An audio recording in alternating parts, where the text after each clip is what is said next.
오늘 저희가 은혜 받기 위해서 읽은 본문의 말씀은 로마서입니다.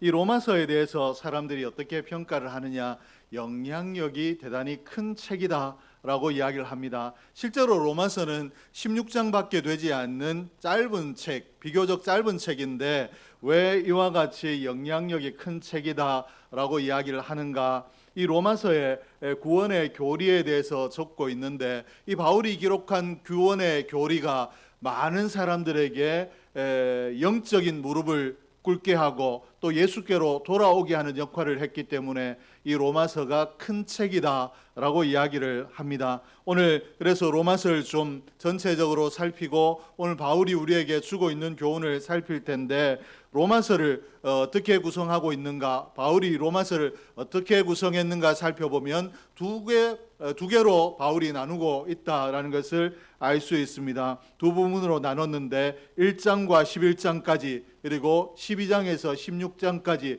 두 부분으로 바울이 나누어서 이 내용을 전개하고 있습니다. 1장에서 11장까지의 내용은 구원의 의미와 은총에 대해서 기록을 하고 있습니다. 구원은 사람이 어떤 노력을 한다라고 해서 얻을 수 있는 것이 아니라 오직 믿음으로 하나님께서 우리에게 주시는 선물이다. 우리가 하나님의 아들, 나를 위해서 십자가에 죽어주신 독생자 예수를 믿을 때 하나님께서 그 믿음을 보시고 우리에게 주시는 영적인 선물이다 라고 이렇게 소개를 하고 있습니다. 그리고 11장 이후에는 그러면 구원받은 자의 삶은 어떠해야 되는가, 구원받고 난 이후에 하나님으로부터 구원을 선물로 받았으면 이 선물을 받은 자가 도대체 어떤 삶을 살아야 되는가에 대해서 기록을 하고 있습니다. 그러므로 바울이 로마서를 통해서 우리가 구원받게 되는 이 교리를 기록하고 있고, 또 이 교리 이후에 그러면 이 교리로 이 교리를 이해하고 이 교리를 믿어서 구원받은 자들이 어떻게 삶을 살아가야 되는가, 삶의 실천, 믿음의 실천에 대해서도 기록을 하고 있습니다. 그러므로 오늘 로마서가 구원과 또 구원받은 자의 삶 전체를 이야기하고 있기 때문에 오늘 우리가 이 말씀을 잘 상고하고 묵상하면 우리 신앙에 대단히 유익을 얻을 수 있는데, 오늘 본문이 어떻게 시작을 하고 있는가 하면 그러므로 라는 말로 시작을 하고 있습니다. 우리가 알고 있듯이 그러므로는 접속사입니다. 1장에서 11장까지 한 부분으로 나눠지고 또 12장에서 16장까지를 또 한 부분으로 나눌 수 있다라고 말씀을 드렸습니다. 그러므로 12장 1절에서 그러므로 라고 하고 있는 것은 지금까지 1장에서 11장까지 이야기한 이 전제를 가지고 그러므로 라고 이야기하고 있는 것입니다. 구원의 놀라운 진리를 깨달았다면, 그렇다면 너희는 이렇게 살아야 된다. 이 짧은 그러므로라는 이 접속사 가운데 이러한 엄청난 의미를 담고 있습니다. 너 구원의 놀라운 진리를 깨달았느냐? 그래야하면 이 진리를 깨달은 데 그치지 말고 이 진리를 믿음으로 그저 믿었다, 내가 믿음으로 구원을 얻었다 라고 하는데 그치지 말고 이제 구원받은 자답게, 그 구원의 진리를 깨달은 자답게 살아야 된다라고 이렇게 말씀을 하고 계십니다. 구원은 삶과 연관되어져야 된다라고 바울이 오늘 저와 여러분에게 권면하고 있는데, 오늘 우리의 삶이 구원받았다라는 믿음의 교리만 받고 삶은 세상 사람들과 동일한 하나님의 말씀의 가르침과 어긋난, 벗어난 그런 삶이 아니라 오늘 구원의 이 깨달음을 얻었으면 구원받은 자답게 하나님의 원하심대로 바울의 입술을 통해서, 바울의 이 서신을 통해서 우리에게 가르쳐 주신 대로 우리의 삶을 살아갈 수 있기를 주의 이름으로 축복합니다. 이 말을 바꿔서 이야기하면, 내가 구원받았다라는 증거를 우리가 어떻게 알 수 있느냐, 내가 구원받았다라는 것을 내가 어떻게 확증할 수 있느냐, 내가 세상 사람들과 똑같이 살아가는 것이 아니라 내가 오늘 성경의 가르침을 따라 살아가려고 하는 이 내 삶의 변화, 삶의 다름을 볼 때 내가 구원받은 자이구나, 라고 알 수 있습니다. 즉 다시 말해서 내가 구원받은 것들이 내 삶을 통해서 증거된다라는 것인데, 오늘 저와 여러분의 삶이 구원의 이 증거가 되는 그런 복된 삶이 될 수 있기를 주의 이름으로 축복합니다. 구원받은 자에게 있어 삶이 어떤 의미를 가지는가? 구원받은 자에게 삶은 책임입니다. 내가 구원받았으면 구원받았다는 증거가 내 삶 가운데 나타나도록, 드러나도록 해야 되기 때문에 오늘 우리는 이 책임을 가진 자로 살기 때문에, 그저 내가 구원받았기 때문에 이제는 자유한다, 나는 영원한 생명을 얻었다, 내 삶을 방종으로 내가 원하는 대로 세상 사람과 같이 사는 것이 아니라, 내가 구원받고 난 이후에 하나님께서 구원받은 자에게 명령으로 주신 삶의 내용이 있다, 나는 그 삶을 살아내야 된다라는 무거운 책임감을 가지고 우리가 세상과 구별되이 살아갈 수 있기를 주의 이름으로 축복합니다. 구원받지 못한 세상 사람들은 하나님 앞에 이런 책임감을 받지 않았지만, 저와 여러분은 예수의 이름을 믿음으로 구원을 얻었기 때문에 이 책임감을 받았는데, 이 책임을 무겁다라고가 아니라 하나님께서 나를 당신의 백성 삼아 주셨기 때문에 오늘 내가 백성된 기쁨을 누리고 영광을 누린다라는 사실을 기억하고, 하나님의 뜻, 하나님의 기뻐하심, 하나님의 말씀대로 살기 위하여 최선을 다하는 저와 여러분 될 수 있기를 주의 이름으로 축복합니다. 그러면 구원받은 자의 삶이 어떤 삶이 되어야 되는가 좀 구체적으로 살펴볼 텐데, 1절 말씀에 보니까 그러므로 형제들아 내가 하나님의 모든 자비하심으로 너희를 권하노니 너희 몸을 하나님이 기뻐하시는 거룩한 산제물로 드리라, 이는 너희가 드릴 영적 예배니라. 오늘 바울이 우리의 삶이 영적 예배가 되어야 된다라고 이야기하며, 또 너희 몸을 하나님이 기뻐하시는 거룩한 산제물로 드리라 라고 이야기하고 있는데, 우리의 예배를, 우리의 영적 예배를 바울이 무엇으로 비유하고 있는가 하면 구약의 개념인 제사로 표현을 하고 있습니다. 우리 몸을 제물로 드리라, 이 말이 너희가 살아야 될 이 영적 예배가 곧 하나님 앞에 드리는 제사이다 라고 이렇게 가르치고 있는데, 오늘 바울이 우리의 삶을 제사로 살아야 된다, 하나님 앞에 드려지는 제사로, 영적 예배로 살아야 된다 라고 말씀을 주고 있는데, 그러면 바울이 이야기하고 있는 이 영적 예배, 제사가 무엇인가를 좀 살펴볼 텐데, 방금도 말씀을 드렸습니다마는 바울이 이야기하고 있는 이 제사는 오늘 우리의 개념으로 이야기하면 삶의 예배입니다. 오늘 네 삶이 예배가 되도록 하라 라고 하시는 말씀인데, 산제물로 우리의 몸을 드리고 몸을 드려라, 이것이 너희의 드릴 영적 예배라, 이렇게 말씀을 하셨는데, 오늘 그리스도인은 어떤 사람인가? 예배하는 사람이다 라고 말씀을 하고 있고, 이 예배, 바울이 이야기하고 있는 이 예배는 오늘 저와 여러분처럼 공예배에 나와 예배하는 이 예배의 시간만을 이야기하는 것이 아니라, 오늘 내가 가정으로 돌아가서 또 직장으로 돌아가서 또 내 삶의 현장 구석구석에서 살아내는 모든 삶이 예배가 되도록 해야 된다라고 말씀을 하고 계시는데, 그러므로 오늘 삶을 예배로 드리라, 이 말씀이 우리에게 책임이고 사명이고 우리의 의무가 되어야 되는 줄로 믿습니다.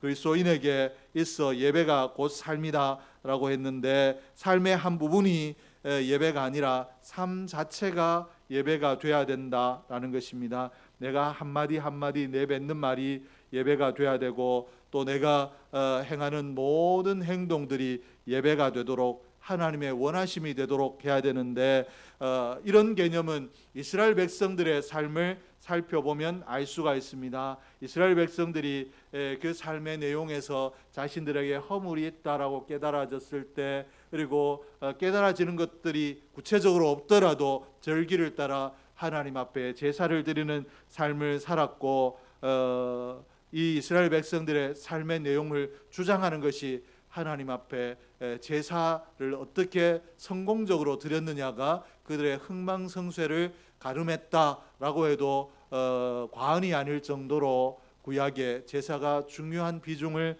차지하고 있습니다. 그리고 이 이스라엘 백성들에게 이 제사가 대단히 중요하다라는 것을 구체적으로 직접적으로 알 수 있는 부분이 있는데, 이스라엘 백성들이 출애굽하여 광야를 행진하던 때입니다. 그들이 광야를 행진할 때 행진의 대열을 어떻게 했는가? 언약궤를 중심으로 그들이 언약궤를 따라 행진을 했고, 또 그들이 길을 가다가 멈추었을 때는 언약궤가 있는 성막을 가장 가운데 세우고 또 그 백성들의 진을 그 성막 주위로 섰다라는 것입니다. 우리의 삶의 중심에 하나님이 계셔야 된다. 하나님이 우리의 삶의 가운데 오셔야 우리가 승리할 수 있다. 우리의 삶의 만족, 우리의 삶의 권세, 우리의 삶의 능력은 하나님이 우리 가운데 오실 때 가능하다라는 믿음으로 이와 같이 이들이 행진과 또 진을 이렇게 했는데, 오늘 저와 여러분의 삶도 구약의 이 제사의 개념처럼 예배가 내 중심에 서 있어야, 또 예배가 승리해야 내 삶이 승리한다라는 굳건한 믿음을 가지고 이스라엘 백성들처럼 예배 중심으로 살 수 있기를 주의 이름으로 축복합니다. 이 제사가 그러면 오늘날의 예배로 어떻게 연결이 되는가? 이 제사가 오늘 우리가 드리는 예배의 원형이기 때문에, 예배에 이미 제물을 드렸던 이 제물이 필요했는데, 이 제사에 필요한 제물이 예수님께서 스스로 되셔서 완전한 제물이 되어 주셨기 때문에 이 제사가 오늘 우리의 예배로 변형이 되어 왔는데, 그러므로 오늘 우리의 예배에 무엇이 있어야 되는가, 예배가 어떠해야 되는가를 예배의 원형이 되는 제사를 통해서 살펴볼 수 있습니다. 그러므로 바울도 오늘 제사로 우리 삶의 예배를 표현하고 있는 것입니다. 오늘 그래서 하나님 앞에 우리가 마땅히 드릴 예배, 하나님 앞에 마땅히 드릴 제사가 어떤 것이어야 되는가? 하나님 앞에 제사는 어떤 것인가 하면 드리는 것입니다. 내가 하나님으로부터 무엇을 받는 것이 아니라 내가 하나님 앞에 나아가 하나님께 제물을 드리는 것이고, 이 드리는 것인데, 오늘 제사가 하나님 앞에 드린다라는 이 개념을 우리가 잘 이해해야 오늘 내 삶이 예배가 되도록 해야 된다라는 이 말씀을 우리의 삶 가운데 실천할 수 있는 줄로 믿습니다. 오늘 예배가 내가 그저 얼마나 이 교회는 또 오늘 예배는 훌륭한가 구경하는 것도 아니고, 그리고 참석하는 것도 아니고, 또 예배가 은혜로워질 수 있도록 협조하는 것도 아니고, 예배는 오로지 하나님께 드리는 것이다 라는 것을 기억할 수 있기를 주의 이름으로 축복합니다. 드릴 때 구원받은 자가 하나님께 일주일간의 내 삶을 가지고 와서, 하나님 내가 이렇게 살았는데 이 은혜가 필요하고 나의 있는 모습 이대로 받으시고 하나님의 은혜를 채워주십시오 라고 하나님 앞에 나를 드리는 삶, 내 삶을 드리는 것, 이것이 예배이고, 그리고 삶의 현장에 돌아가서 내가 드린다라는 것은 무엇을 이야기하는가? 내 욕심을 따라 사는 것이 아니라 내가 하나님 기뻐하시도록 내 삶을 헌신하는 것을 이야기합니다. 오늘 그러므로 우리의 삶이 하나님 앞에 드림이 되어야 된다. 또 내가 원하는 대로 내가 내 마음이 충족되는 대로 사는 것이 아니라 하나님이 기뻐하시도록, 하나님이 받으시도록 살아야 된다라는 것을 기억하고 오늘 우리의 삶을 예배로 드릴 수 있기를 주의 이름으로 축복합니다. 제사에는 무엇이 필요한가 하면 제물이 필요합니다. 구약의 이 제물은 소나 양이나 비둘기를 잡아서 드렸습니다. 이들이 소나 양이나 비둘기를 성전으로 데리고 와서 그 위에 안수하고 자기의 죄를 다 그 짐승에게 전가를 했습니다. 그리고 이 짐승이 죽음으로 죄를 지었던 내가 죽었다 라고 이 죄 지은 나의 죄를 전가해서 이 제물을 죽임으로 죄에서 자유함을 얻었는데, 오늘 이 말씀이 어떤 말씀인가? 구약 시대에 이 제물을 드리는 것은 주님께서 오셔서 완전한 속죄함을 주시기까지 이들이 주님이 오시기를 기다리며 드렸던 모형적인 그리고 또 한시적인 일시적인 한 형태의 예배였는데, 오늘 그래서 사도 요한은 어떻게 했는가? 예수님을 가르쳐서 보라, 세상 죄를 지고 가는 하나님의 어린 양이라고 했습니다. 하나님 앞에 어린 양이 되어 자기 몸을 제물로 드릴 이 제물이 되시는 분이 예수 그리스도이시다라고 이렇게 이야기를 했습니다. 그리고 오늘 주님께서 이와 같이 제물로 오셔서 우리의 죄를 다 씻어 주셨기 때문에 우린 더 이상 이 구체적인 이 짐승이 필요 없는, 하나님 앞에 나올 때 짐승을 가지고 나오지 않는 이런 예배를 하나님 앞에 드립니다. 그러나 오늘 우리 삶을 예배로 드린다라는 이 말을 우리의 몸을 드린다, 이 말이 무슨 말인가 하면 우리가 죽어야 된다. 내가 하나님 앞에 삶을 제사로 드린다, 이 말은 내 삶이 죽어야 된다라는 말인데, 이 말이 무슨 말인가 하면 이미 예수님이 죽어주셨는데 왜 내가 또 죽어야 되는가? 이 말이 곧 내 몸을 드리라, 이 말이 무슨 말씀인가 하면 내 의지, 내 자아, 내 욕망, 내 고집을 죽이라는 것입니다. 너 하나님을 기쁘시게 하려면, 하나님의 영광을 위해서 살아드리고 네 삶이 예배가 되도록 하려면 네 고집을 꺾어야 되고 또 네 욕심을 죽여야 되고 네 자아를 죽여야 된다라고 말씀을 하고 계시는데, 삶 속에서 내가 원하는 것들이 있고 내가 기대하는 것들이 있는데도 불구하고 하나님의 뜻과 어긋날 때 이것들을 내가 의지적으로 꺾고 하나님의 뜻을 쫓아가면 이 삶이 바로 예배의 삶이 되는 줄로 믿습니다. 오늘 저와 여러분이 이와 같이 되기를 주의 이름으로 축복합니다. 갈라디아서 2장 20절 말씀에 보니까 내가 그리스도와 함께 십자가에 못 박혔나니 그런즉 이제는 내가 산 것이 아니요 오직 내 안에 그리스도께서 사신 것이라. 이제 내가 육체 가운데 사는 것은 나를 사랑하사 나를 위하여 자기 자신을 버리신 하나님의 아들을 믿는 믿음 안에서 사는 것이라. 오늘 우리가 죽어야 된다라고 했는데, 오늘 내가 죽고 교회가 죽었다라면 과연 오늘 세상이 이처럼 흉악하게 돌아가겠는가? 이 세상이 하나님 기뻐하시는 땅으로 변하지 않겠는가? 우리가 돌아볼 때 우리가 온전히 죽지 못했다라는 것을 알 수 있습니다. 나는 날마다 죽는다라고 하지만 우리가 온전히 우리 삶 가운데 내 욕심과 자아와 내 고집을 내려놓고 하나님의 온전한 뜻을 쫓아가지 못했기 때문에 교회 가운데 변화가 없고 세상 가운데 변화가 없습니다. 그러므로 교회의 변화의 필요성이 느껴지거든, 세상의 변화의 필요성이 느껴지거든 내가 더 죽어야 된다라는 것을 기억하고 나를 죽이는 삶, 나를 포기하는 삶, 하나님을 높이는 삶, 하나님의 말씀에 붙들린 삶을 살아드릴 수 있는 저와 여러분 될 수 있기를 주의 이름으로 축복합니다.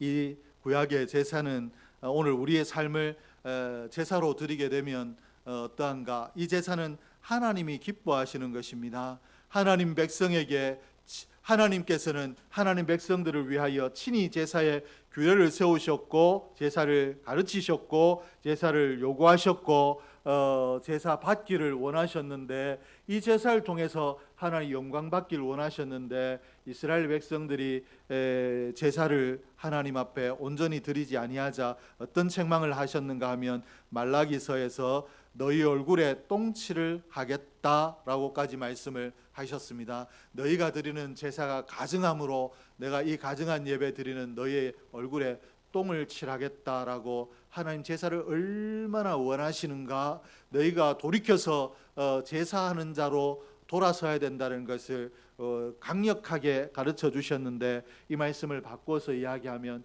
우리가 세상에 잘난 사람이 되지 못하고 특별한 사람이 되지 못해도 하나님 앞에 내 삶을 제사로 드리면 우리의 삶이 하나님의 기쁨이 될 수 있는 줄로 믿습니다. 하나님께서 가장 기뻐하시는 자로 살 수 있는 줄로 믿습니다. 오늘 하나님이 기뻐하시는 우리의 예배, 우리 교회가 하나님이 기뻐하시는 예배 드리는 교회가 되기를 원하고, 그리고 우리 교회가 이 예배하는 교회가 되므로 이 예배의 영향력을 키워 세상 가운데 전함으로 세상에 믿지 않던 자들이 주께로 돌아오고 하나님 앞에 예배한 자로 세워지는 은혜의 역사가 있기를 주의 이름으로 축복합니다. 구원받은 사람이 예배의 삶을 살아야 된다라고 바울이 이야기했고, 또 하나의 이야기를 하고 있는데 바울이 이야기한 두 번째 삶은 변화받는 삶입니다.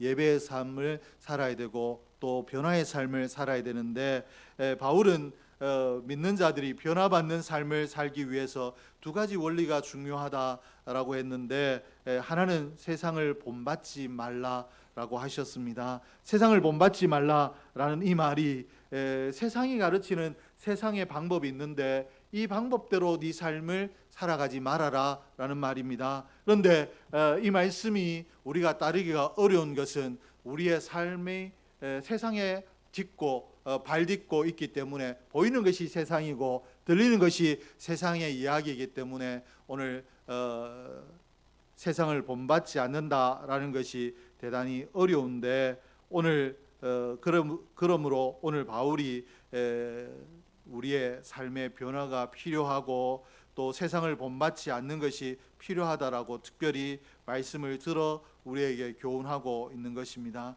오늘 우리는 하나님 말씀대로 살려고 하면 세상과 부딪힐 수밖에 없는, 세상과 동일화될 수 없는 이질적인 구원받은 하나님의 백성인데, 하나님을 알지 못하던 자들과 또 하나님을 아는 사람이 동일해질 수 없는데, 오늘 우리가 세상을 본받지 않고 또 세상을 따라가지 않으려면 어떻게 해야 되는가? 내가 늘 마음의 조바심을 가지고 이것도 포기하고 저것도 포기해야 되느냐?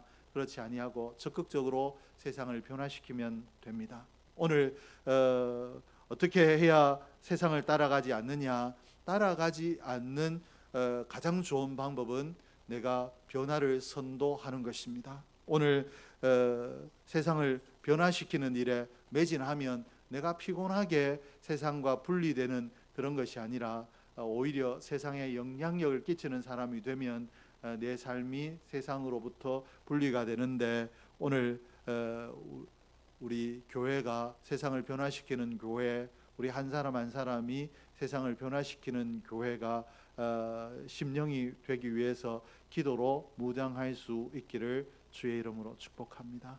오늘 엄청난 일을 하지 못하더라도 내 말의 한마디가, 그리고 내 행동, 작은 행동 하나가 세상 사람들과 다름으로 그들이 왜 다를까, 어떻게 다를까 관심을 가지고 우리를 쫓아오도록 그들보다 더 가치로운 삶을 살기 위하여 힘쓰는 저와 여러분 될 수 있기를 주의 이름으로 축복합니다.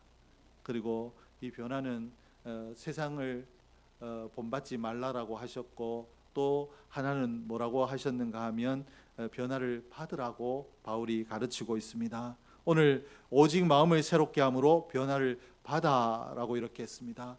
제가 조금 전에 세상을 본받지 않으려면 우리가 세상을 변화시켜야 된다라고 했는데, 그러면 내가 어떻게 세상을 변화시킬 수 있는가? 하나님께서는 세상을 변화시킬 수 있는 방법을 우리에게 어떻게 말씀을 하고 계시는가 하면 변화를 받으면 된다라고 가르치고 있습니다. 내 마음의 변화를 받으면 세상을 바꿀 수 있다라고 이렇게 말씀을 하고 계시는데, 우리 마음을 고치기가, 새롭게 하기가 대단히 어려운데 어떻게 우리 마음이 바뀔 수 있느냐, 우리의 마음을 어떻게 고칠 수 있느냐? 성령의 기름 부음을 받으면 가능한 줄로 믿습니다. 그러므로 내가 오늘 세상을 변화시키는다, 이 삶의 기초를 어떻게 봐야 되는가? 내가 성령 충만하면, 이 성령이 내 마음을 완전히 주장하면 내가 새 사람이 되고, 새 사람이 된 내 삶이 세상 가운데 울림이 되고 교훈이 되고 감동이 되어서